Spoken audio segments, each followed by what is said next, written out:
Welcome to 7 second GK. நண்பர்களே, இந்த video பதிவில் எஸ்ஐ அண்டு பிசிக்கான கிளாஸஸ் பார்த்துட்டு வரோம். அதில் கிளாஸ் 6 தான் இந்த வீடியோ பதிவில் பார்க்க போகிறோம். எஸ்ஐ சைடு பார்த்தீங்கன்னா வரலாறுல 9லேருந்து 12 கொஷினும், பிசி சைடு பார்த்தீங்கன்னா 9லேருந்து 10 கொஷின் கேட்குறாங்க. வரலாறு தான் அதிக questions SI side and PC side major role பண்ணுது. இந்த வீடியோ 6 இந்த கிளாஸ் 6ல் என்ன டாபிக் பார்க்க போகிறோன்னா, மாபெரும் சிந்தனையாளர்களும் புதிய நம்பிக்கைகளும் இதுதான் பார்க்க போகிறோம். இந்த டாபிக் பார்த்தீங்கன்னா 6th வரலாறுல டேர்ம் 2ல் லெசன் 2 கொடுத்துருக்காங்க. இப்போ நம்ம வீடியோக்குள்ளே போகலாம். காஞ்சிபுரத்தில் உள்ள திருப்பரங்குன்றம் என்னும் கிராமம் ஒரு காலத்தில் டேஸ் என்று அழைக்கப்பட்டது. என்னவென்று அழைக்கப்பட்டதுன்னு கேட்குறாங்க. பார்த்தீங்கன்னா ஜெயின காஞ்சி. நெக்ஸ்ட்டு, வெள்ளை நிற ஆடை அணிந்த சமணத்துறவிகள் எவ்வாறு அழைக்கப்பட்டனர்? தர்ம சக்கர பரிவர்த்தனா உரை நிகழ்த்தியவர் யார்? யாருன்னு பார்த்தீங்கன்னா புத்தர். பௌத்தத்தில் உள்ள எண் வகை வழிகள் எத்தனைன்னு பார்த்தீங்கன்னா 8. பௌத்த நூல்களின் பெயர் என்னன்னு பார்த்தீங்கன்னா திரிபிடகங்கள். சமணத்தில் எத்தனை தீர்த்தங்கரர்கள் இருந்தனர்? எத்தனை பேர்னு பார்த்தீங்கன்னா 24 பேர். 3ஆம் பௌத்த சபை எங்கு கூட்டப்பட்டது? பாடலிபுத்திரம். புத்தர் தனது முதல் போதனையை எங்கு நிகழ்த்தினார்னு பார்த்தீங்கன்னா சாரநாத். புத்தர் முதல் போதனையை சாரநாத்தில் நிகழ்த்தியிருக்காரு. நெக்ஸ்ட் ஒன், சிலப்பதிகாரத்தில் கூறப்பட்டுள்ள பெண் சமணத்துறவியின் பெயர் பார்த்தீங்கன்னா கவுந்தியடிகள். வீல் டுராண்ட் கிமு 6ஆம் நூற்றாண்டை எவ்வாறு வர்ணிக்கிறார்? நட்சத்திரங்களின் மலை என்று வர்ணிக்கிறார். சமண நூல் எதுன்னு பார்த்தீங்கன்னா அங்கங்கள். சமண மதத்தின் முதல் தீர்த்தங்கரர் யாருன்னு பார்த்தீங்கன்னா ரிஷிபர். மகாவீரர் பிறந்த ஊர் பார்த்தீங்கன்னா குந்த கிராமம். சமணம் என்ற சொல் டேஸ் என்ற சமஸ்கிருத சொல்லிலிருந்து பெறப்பட்டது. ஜினா.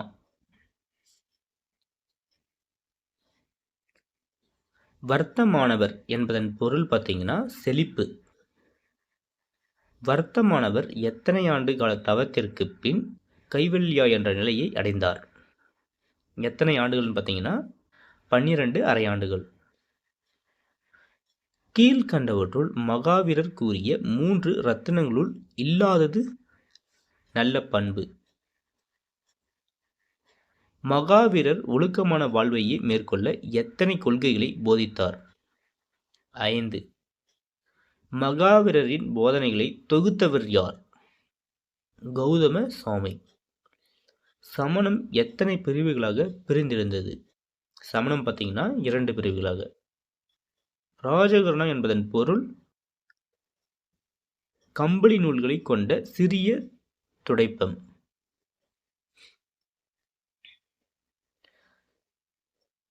சமணர் மலை என்ற குன்று எந்த கிராமத்தில் அமைந்துள்ளது? கீழ குயிலடி. பாண்டவர் படுக்கை என்றழைக்கப்படும் சமணர் குகைகள் எந்த மாவட்டத்தில் அமைந்துள்ளதுன்னு பார்த்தீங்கன்னா மதுரை. அறவோர் பள்ளி என்பது சமண துறவிகள் வாழ்ந்த இடங்கள் என எந்த நூலில் குறிப்பிடப்பட்டுள்ளது? எந்த நூல் பார்த்தீங்கன்னா மணிமேகலை. எந்த இடத்தில் சமணர் கோயில் காணப்படவில்லைன்னு பார்த்தீங்கன்னா தியாகனூர். கௌதம புத்தரின் இயற்பெயர் பார்த்தீங்கன்னா சித்தார்த்தர். புத்தரின் சிற்றன்னை யாருன்னு பார்த்தீங்கன்னா கௌதமி. சிற்றன்னை யாருன்னா கௌதமி. கௌதம புத்தர் எந்த நாட்டில் பிறந்தார்? நேபாளம். கௌதமர் எங்கே பிறந்தார்னா நேபாளில்.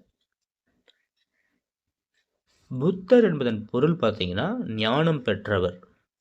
புத்தர் தன்னுடைய தியானத்தின் எத்தனையாவது நாள் ஞானம் பெற்றார்?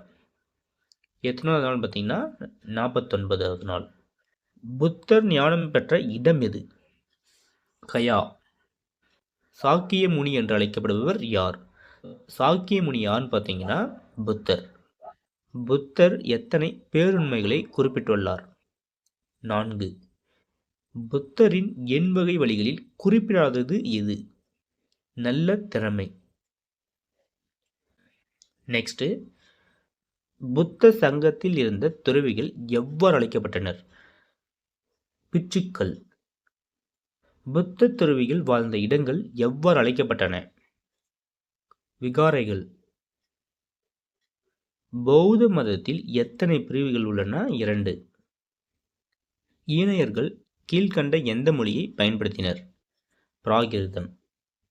கீழ்க்கண்டவற்றுள் எந்த பிரிவு தேரவாதம் என்று அழைக்கப்பட்டது? ஈனயம். கீழ்க்கண்டவற்றுள் பௌத்த மதத்தைச் சார்ந்த நூல் எதுன்னு பார்த்தீங்கன்னா மணிமேகலை. யுவாங் சுவாங் காஞ்சிபுரத்திற்கு வருகை தந்தபோது யாரால் கட்டப்பட்ட துதும்பியை கண்டதாக குறிப்பிட்டுள்ளார்? யான்னு பார்த்தீங்கன்னா அசோகர். இதோட பார்த்தீங்கன்னா மாபெரும் சிந்தனையாளர்களும் புதிய நம்பிக்கைகளும் டாபிக் கம்ப்ளீட் ஆகுது. இதுலேயே பார்த்தீங்கன்னா உங்களுக்கு தெரியுமா அந்த கொஷின்ஸ் பார்க்கலாம். உங்களுக்கு தெரியுமா மட்டும் எடுத்துருக்காம ஒரு இம்பார்ட்டன்ட் பாயிண்ட் இதில் கொடுத்துருப்போம். ஃபர்ஸ்ட் ஒன் பாருங்கள். சமணம் என்னும் சொல் ஜினா என்ற சமஸ்கிருத சொல்லிலிருந்து பெறப்பட்டதாகும். அதன் பொருள் பார்த்தீங்கன்னா தன்னையும் வெளி உலகத்தையும் வெல்வது என்பதாகும். நெக்ஸ்ட் ஒன் பாருங்கள். கர்மா அல்லது கர்மவினை என்றால் என்ன? இப்பிறவியில் ஒருவர் செய்யும் செயல்கள் அவருடைய அவளுடைய இப்பிறவியின் பிற்பகுதி வாழ்க்கையையும் அடுத்த பிறவியில் அவர் வாழப்போகும் வாழ்க்கையையும் தீர்மானிக்கிறது என்ற நம்பிக்கை. மோட்சம் என்பது பிறப்பு மற்றும் இறப்பின் சுழற்சியில் இருந்து விடுதலை பெறுதல் ஆகும். நெக்ஸ்ட் ஒன் பாருங்க. மகாவீரரின் தலைமை சீடரான கௌதம சாமி மகாவீரரின் போதனைகளை தொகுத்தார். அதன் பெயர் பார்த்தீங்கன்னா ஆகம சித்தாந்தம் எனப்படுகிறது. நெக்ஸ்ட் சைத்தியம்னா ஒரு பௌத்த கோயில் அல்லது தியானக்கூடம். விகாரைகள்னா மடாலயங்கள், துறவிகள் வாழும் இடம். ஸ்தூபினா புத்தருடைய உடல் உறுப்புகள் எஞ்சிய பாகங்கள் மீது கட்டப்பட்டிருக்கும் கட்டடம். இவை கலைத்திறமை வாய்ந்த நினைவு சின்னங்கள் ஆகும். மகாராஷ்டிரா மாநிலம் ஓரங்காபாத்தில் உள்ள அஜந்தா குகையின் சுவர்களிலும் மேற்கூரையிலும் வரையப்பட்டுள்ள ஓவியங்கள் ஜாதக கதைகள் என சித்தரிக்கப்படுகின்றன. நெக்ஸ்ட் பார்த்தீங்கன்னா book back question and answer பார்த்துட்டு வரலாம். ஃபர்ஸ்ட் ஒன் பாருங்க. பௌத்த நூலின் பெயர் என்ன? பௌத்த நூலின் பெயர் பார்த்தீங்கன்னா திரிபீடகங்கள். நெக்ஸ்ட் பாருங்க. Second question. சமணத்தின் முதல் தீர்த்தங்கரர் யார்? ரிஷிபர். தேர்ட் ஒன் பாருங்க. சமணத்தில் எத்தனை தீர்த்தங்கரர்கள் இருந்தனர்? எவ்வளோ பேர்னா 24 பேர். ஃபோர்த் ஒன் பாருங்க. மூன்றாம் பௌத்த சபை எங்கு கூட்டப்பட்டது? எங்குனா பாடலிபுத்திரம். நெக்ஸ்ட், புத்தர் தனது முதல் உரையை எங்கு நிகழ்த்தினார்? சாரநாத். நெக்ஸ்ட் பார்த்தீங்கன்னா இப்போ பார்த்து அந்த கிளாஸ்லேருந்து உங்களுக்கான கேள்வின்னு சொல்லிட்டு ஒரு 10 கொஷின்ஸ் டு ஒரு 15 கொஷின்ஸ் கொடுத்துருக்கோம். ஒவ்வொரு கொஷினுக்கு ஆன்சர் கமெண்ட் பாக்ஸில் கமெண்ட் பண்ணிட்டு வாங்க. நாம் ஆன்சர் ஒரு ஒவ்வொரு கொஷினுக்கு ஆன்சர் கமெண்ட் பாக்ஸில் கமெண்ட் பண்ணுங்க. நம்ம ஆன்சரை நெக்ஸ்ட் வீடியோ பதிவில் சொல்லிட்டு வரேன். இந்த வீடியோ பதிவில் கொஷின் மட்டும் படிக்கிறேன். நெக்ஸ்ட் வீடியோ பதிவில் ஆன்சர் சொல்கிறேன். First question. சமண மதத்தின் முதல் தீர்த்தங்கரர் யார்? Second question. மகாவீரர் பிறந்த ஊர் எது?